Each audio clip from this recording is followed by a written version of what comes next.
Hi everyone, number one Marmaduke fan here. Summa Triggerum, Summa Spoilerum, Summa Tangentum. You know that book the Diversity in Comics channel recommended a while ago, maybe back on maybe issue one and again on issue three? Well, I'm here to tell you we're five issues in and this is still really freaking good.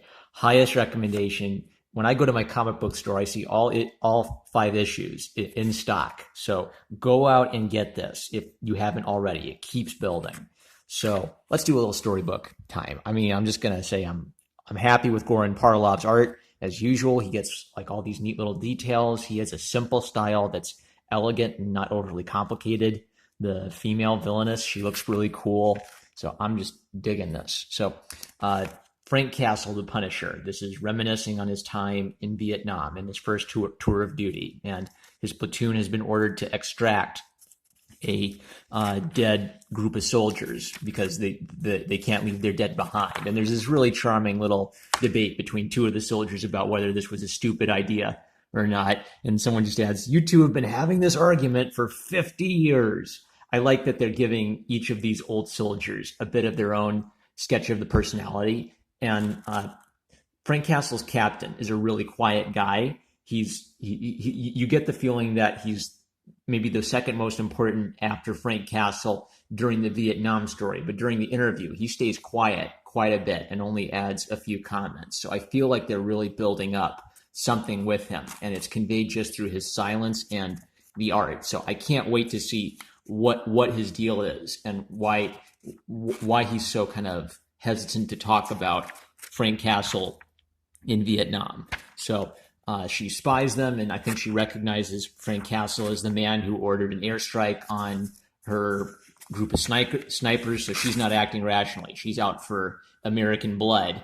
And then this doofus for the Vietnamese soldiers, you know, he's on his own. He's got to make a call, and he realizes that his commander trusts Sniper Girl absolutely. So he decides that he's going to give the order to send in as many as they can to try to take out this Marine, I think, battalion. She reports, I think, like a battalion, but it's not that. It's just a little platoon. So she's called in as if there's a lot more American soldiers there than there are. This guy decides to trust her based on his commander's trust of her, and this is all leading up to a big disaster for everybody. So they're in the bush, and a lot of great things from older issues are coming back to haunt them. So that slimy guy from earlier who was selling drugs, well, it turns out he's also selling batteries too, and putting duds in storage, and they've been issued a dud battery, so they can't call for any help. They're stuck. They can't call in artillery. They can't get extraction, but the battery's got just enough life that if he can get high, they might be able to get a signal. And this is a great panel. 6 months prior to that, I wouldn't have had the balls, but he got the best out of you without ever really saying much. He made you want to do your job the best you could. And then the captain says, a little more to it. It wasn't just about him. He made you want to do your best for the platoon. So what's it? CinemaSins has this joke that when you mention the name of the comic, you roll credits. This is using the idea of the platoon. The story is called Punisher, the Platoon, but it's using the idea of the platoon kind of symbolically as sort of this brotherhood where they rely upon each other. It shows their camaraderie. You know, they swear at each other. They roast each other. The platoon itself is almost a character in this story. So they start getting in mortar, and it looks like some people are either near death or grievously injured. I like this little panel. This was just so subtle. She recognizes them. There's just one little line of her hair, and then it fades away to her memory of the airstrike. So I thought that was just kind of a cool little abstract combination of the ideas, that what she saw, what happened, her eyes wide open as she realizes. So their plan, I like how in each of these, when they explain the military situation, it's enough so I can understand what's going on, and it seems cool. Like it's not just a dull, dry war drama. It remembers it's a comic, and the action of the war feels cool. So their plan is to retreat. They're going to call in an airstrike right on top of where they are, and then get the heck out of Dodge, so that when the Vietnamese follow them, the Vietnamese will be caught in everything, and they'll hopefully be clear by then. So this guy's got to call in the airstrike and then jump out of the tree and get the heck out of there.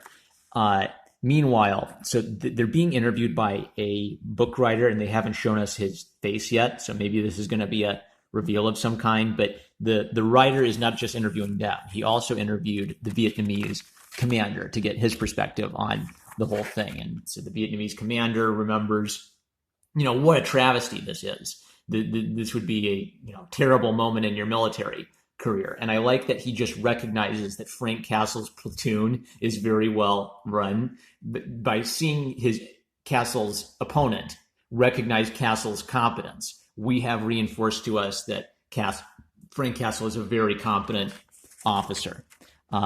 Things start blowing the heck up. The situation's all screwed up. And then they are setting up this sniper girl really well, Lai. And, the thing you could say is, oh, well, it's a girl character and she's super tough. SJW Marvel. Well, the problem with SJW Marvel hasn't been having female characters or gay characters or different races of characters. It's portraying the characters so that they seem cool.